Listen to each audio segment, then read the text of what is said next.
Magandang araw muli mga kuya at ate. Sa bidyong ito, tatalakayin naman natin kung kailan nila natapos ang pagbuo ng ating Eagles Constitution at Magna Carta. Sa ating libro na Eagles Constitution, hindi na po natin isasama sa usapin ang mga mensahe ng mga national officers natin. Tayo po ay focus lang sa mga importanteng impormasyon.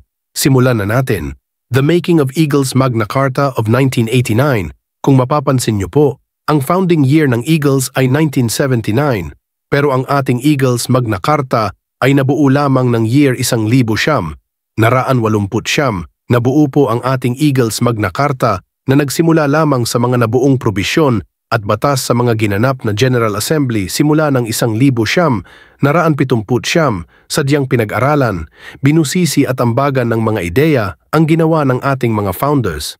Kaya ganito po kahalaga na tayo ay dapat nagbabasa ng ating Eagles Constitution, ang commit ng pag-aaral at pagre-rebisa ng ating Constitution and Bylaws ay nagkaroon ng 7 regular meetings noong Marso 30, Abril 1, Abril 20, Abril 27 at Mayo 4 at Mayo 11, 1980 at nagkaroon ng 3 special meetings noong Abril 29, Mayo 5 at Mayo 14, 1980 at pagsasapinal ng 1989, ating libro ay dumaan pa sa pangalawang komite at nagkaroon pa ng sunod-sunod na pagpupulong.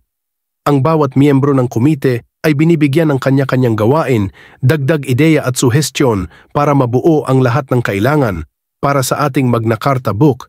Hindi na po natin ilalahad dito ang mga resulta ng naging mga pagpupulong ng ating mga founders at kanilang mga committee.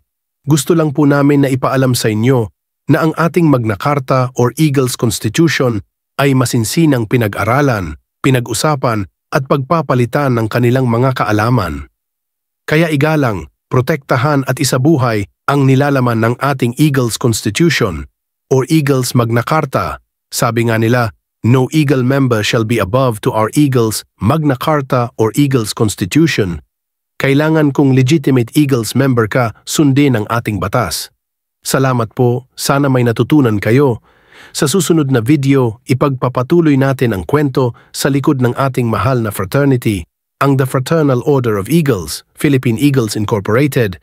Mabuhay ang tunay at may pusong agila.